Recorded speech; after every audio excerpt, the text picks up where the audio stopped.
Hey everybody, welcome into the Woody Hayes Athletic Center. I am Austin Ward. This is Tim May. This is Spencer Holbrook. This is the practice report for Ohio State Northwestern. It's brought to you by Buyers Auto. Our friends, as always, bringing you some of this coverage as we get ready for the Friday night game, which is now on a different network. Some major news to get out of the way here. Not about the actual team itself, but the game has been moved to BTN, so adjust your schedules accordingly for Friday night. Now let's talk about football. Oh, and make sure you have Big Ten Network on your cable. I think most people, most of our TV. Most of our audience probably has BTN already, but that's where it is, off of FS1. We got that out of the way. So we just talked with Ryan Day. We've talked to a couple players throughout the week, Tim. As always, just open up the floor to you with what's been your biggest takeaway so far for the Buckeyes. That they're not really, I don't think they're really totally sure what all they got out of the off week, except for they were off and some guys got to rest up, get, whatever you want to call it, get some bruises taken care of, etc. I think Justin Fields was happy to see it come when he came. Yep. But the main thing is, it's interesting because I asked him in my question of the day today, which I attributed to a couple of friends of mine, Devin and Marlowe. But the bottom line is they're kind of facing a very similar defense that they faced against Michigan State. I'm not just talking about schematically, but a defense that really prides itself on toughness and being in the right place at the right time. Mm-hmm. You got to root them out of there. And I think that's what basically my point was, this is another tough physical challenge. And he thinks, you don't really know until Friday night, but he thinks they've prepared pretty well for that. Yeah. It's kind of like Michigan State light, if you will, because Michigan State. I don't know if I'd call them light, man. Look at what they did against Wisconsin. I mean, they've played well. This is a legit defense. They played well against Wisconsin. I just think Michigan State probably has a little bit more talent in there. I think Michigan State has more talent on the edges. I'm talking about the secondary, but Northwestern's front seven is pretty good. Yeah, they're really tough, and it's going to be tough sledding for J.K. Dobbins. I think this could be a big Master Teague game because just his running style and the way that they get when the situations arise when they get him the ball, it just seems like those might pop up a few more times this game than J.K. Dobbins' opportunity. That's why we need Spence on here more often because that's an astute observation. Because the bottom line is with this kind of defense, you just want to get them a little bit out of their area, and then it's arm tackling, and then that's where like a guy like Master Teague III runs right through arm tackles, and that could be the difference on a couple of three big plays on Friday night that could really change things. I think my counter to that would be, and I'm not disagreeing that Master Teague was going to play a continued role in this for Ohio State. He absolutely will. They found something there. You look at the last game, Teague and Justin Fields had the same amount of carries. But J.K. Dobbins had twice as many, and I don't want to take anything away from what he's done because he is wearing down defenses, and he's also running through some arm tackles in a way that he hasn't before. What do I call this package? The fatigue package. And you have to give J.K. Dobbins credit for that. So to say, I don't know that there's necessarily tough sledding, if that's the right word for it. I'm not arguing with you on that, Spencer. I'm just saying that at some point, J.K. Dobbins is going to bust that dam by himself because he's going to get those carries, and it's not – I think there is something to this rhythm. We talked last year, Tim, so much about Mike Weber and J.K. Dobbins and who needed to have more carries and if it was working, not working. I'm starting to become more of a believer in that rhythm. I definitely am. And here's what you've seen. And it's not just J.K., as you well know. It's the offensive line. When they kind of get a feel for what's going on from that defensive front from play to play, they're making the adjustments, etc. Your running back has got to be able to see that and to react to it. And that's where, like J.K. on his big long run against Michigan State, just burst right through a huge line. But Justin Fields had sold the little play action fake possible option keeper to the left side, which made their safety take two bad steps, and that's all it took. Because J.K. definitely has refound whatever that spark was from his freshman year, from a speed standpoint and an acceleration standpoint, and he was gone. And that's what you have to have against a defense. And Ohio State is going to try to hammer on that defense because that's part and parcel of what they do. It's really funny because there was a guy that called into Ryan Day's radio show today talking about has the spread taken away from your power running game. And I'm just going, you got to start paying attention, fella. I mean, it's the thing that Ohio State has gotten back to this year that it got away from last year is that inside power running game. Yeah. When you couple that with a spread, you've got something going with a running quarterback. And that's what Ohio State has made Ohio State so formidable to this point offensively. And the thing that I kind of expect to see against this Northwestern front is they're going to throw couple hitches. Ryan Day's going to get into that groove, get the linebackers running side to side, and then he's going to hit J.K. Dobbins in that 4-hole or that 6-hole for a 15-yard gain. And then you're already tired, and then they go tempo, and they throw a pass out there, and then they hit him again right up the middle. And that's what Ryan Day, I heard the other day somebody called him a rhythmic play caller. It doesn't get any better than the way he calls plays. I mean, what he does with J.K. Dobbins and Master Teague, and then hits somebody outside to get those linebackers tired, and then that's when they go tempo. They never start a drive really going tempo, but once they know that you're tired, they're getting up, getting to the line, and they're attacking you quickly with some power. The somewhat music analogy there is I think, on point for Ryan Day, because he's like a conductor. I don't want to get too sappy here, because he's made some mistakes. We got some poetry but he's coming. like a conductor, like he's reading the music ahead of time, because you have to be ahead of it, and he kind of can see what's coming from a defensive reaction standpoint. I think they've done a great job this year to this point of mixing things up, but it really helps when you've got a great string section, a great horn section, and a great drum section. I mean, it really does, and that's what they've got going for them. They've got an offensive line that's playing extremely well. You've got J.K. Dobbins, who's seeing holes and not being impatient.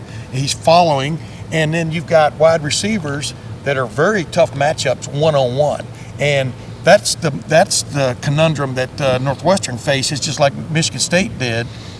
Who do you take away? And if you take this guy away, you're going to take the running game away. You've got to get to the quarterback also, because if you give Justin Fields 2 seconds, Benjamin Victor, Chris Olave, etc., can break free. And to follow up there and just close the door on that, or the final note on that, I guess, to file that free. Bosa Profundo is what I used to call it when the Bosas were here. I think the difference here with this Northwestern team, compared to just the one that was playing 10 months ago in Indianapolis against Ohio State, or the last few years, we talked about this the other day walking off the field, Tim, is that Northwestern used to have a secondary that could go with that front seven. And so I think that's, if Spencer was talking about them slowing down Wisconsin, well, that's because I don't think the Badgers have anywhere near the arsenal at wide receiver or at quarterback that Ohio State does. That's going to be the difference in this game, I think, on Friday night, and that's why the spread is 4 touchdowns for this game. But I think there's a reason we're talking on the practice report brought to you by Byers Auto about the Northwestern defense. It's because their offense has been absolutely terrible, and I don't know how they have any chance against Chase Young, a healthier Jonathan Cooper, a guy that you've been paying attention to, Davon Hamilton on the inside, the linebackers playing so much better. Devon, sorry, I got a little carried away there. Everybody calls him Davon, including Ryan Day. I know, so we get mixed up. But, I know, it's pretty funny. It just proves that he's not getting the attention that he deserves. So I apologize for that, Devon. But as I said, the defensive line is getting healthier. If you have Tyreek Smith coming back off of this off date, healthy, Tyler Friday may be back in the lineup after missing a game. This team's averaging what, Spencer? 3.8 yards per play or less. So that's not a formula for success against this Ohio State defense.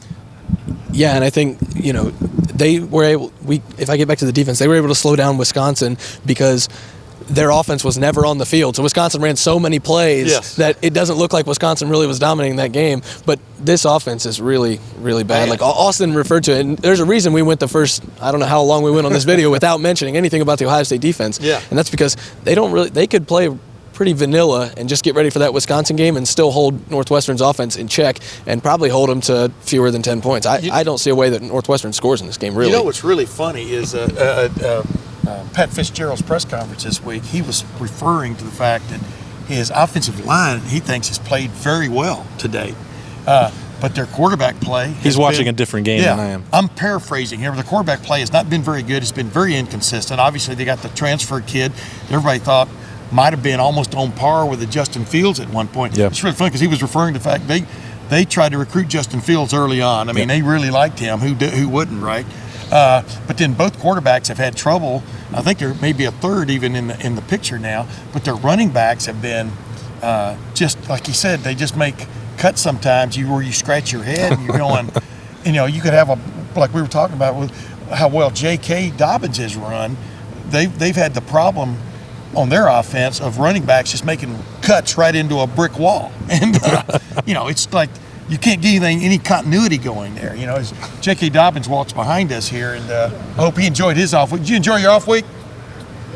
Yes, he did. That means he's ready to go, ladies and gentlemen. Straight from J.K. The leaper Dobbins. from LaGrange. But you digress, as usual. But I digressed. I'm trying not to use that phrase too much. But yeah, I did digress. But that's he's tearing his hair out because the skill guys on the offense have not played up to in his opinion, their capability. Right. All right. So I've also had some questions as we start to wind down here on the practice report brought to you by Buyers Auto about this white belt mentality. I don't know, it's not up there right now, but I'm sure you've seen it. I had to ask Ryan Day about that. It's an interesting sort of twist on this game and sort of where Ohio State is right now, that they almost have to keep the attention solely on themselves. Again, they're going to take Northwestern seriously. It's a Friday night game. They've got special uniforms and all that. We've seen the Big Ten West teams trip up the Buckeyes in the past, but it's about starting over from scratch, and white belt being way down here and black belt being up here, and a reminder of how far the Buckeyes still have to go, that they haven't accomplished anything yet, that if they want to be national champions, if they want to be the black belts of college football, they cannot relax and rest on their laurels after 6 straight wins. Yeah, that's on the screen now. It's as it comes to me, and you're right. I mean, I've got a brother-in-law who teaches martial arts, so I understand exactly what he's talking about. When I saw that earlier this week, I was going, wait a minute, why would you aspire to be a white belt? Exactly. I could go. You can go buy a white belt, or like Elvis, you could go buy a black belt. But I digress. Yeah, I mean, it's like act like you. The old line about when you score a touchdown, act like you've been there. The other thing is when you get really good, act like you haven't gotten there yet. Yeah. Is the big push for this team, because I got the pleasure of watching Alabama play Texas A&M on Saturday. That's a team that has had some challenges. Has had some challenges defensively this year, but you can see them getting better.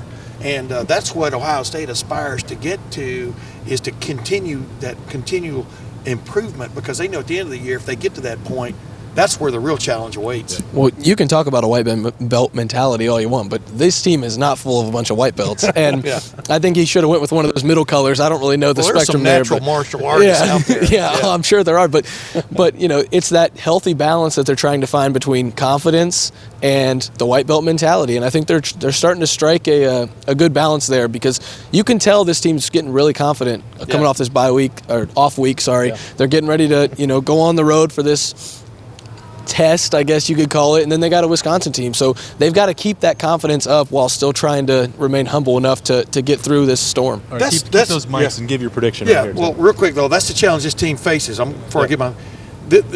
Justin Fields, a lot of people think he could be a Heisman candidate, J.K. Dobbins, but right on down the line, this team understands that every time they play now, people are watching. I mean, if they don't, then they're crazy. And by people are watching, people in the College Football Playoff Committee, poll voters, award voters, you've got to keep improving, and that's the idea. And so with that said, I mean, I find Ohio State, just like they did against Michigan State, they will figure out a way to crack the safe, which is Northwestern's real chance is defensively, and I can see another 41 to maybe 7 game. I've got 37-3. I had 51-3 at the beginning of the week, but I think Northwestern's defense is pretty good, and I don't think I gave them enough credit.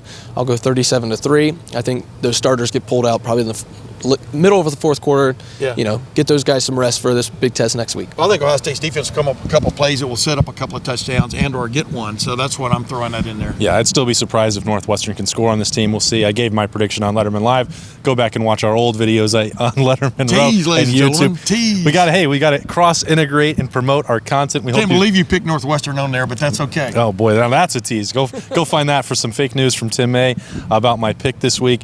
Full coverage continuing to come here on Ohio State. The Buckeyes get ready to go to Northwestern on Friday night. That game will be on BTN. Make sure that you make note of that if you're planning to watch, or you can just stick with us at LettermenRow.com for full coverage all week long. Spencer and I will be in Chicago. We'll have Tim back for his podcast next week to break it all down. He's got some special features he wants to unveil, so stay tuned. Make sure that you subscribe for that as well. Appreciate you joining us on the Practice Report, brought to you by Buyers Auto. It's Tim May, Spencer Holbrook. I'm Austin Ward. See you next week. Thanks for watching. Subscribe below to get the latest videos from Lettermen Row. We got Lettermen Live, we've got the Practice Report, we got Rapid Reaction. Hey, and we got Buckeye IQ with Zach Bourne. For sure. We got recruiting breakdowns with Berm. We got whatever you need. Ohio State football and Ohio State athletics, we've got you covered here at Lettermen Row.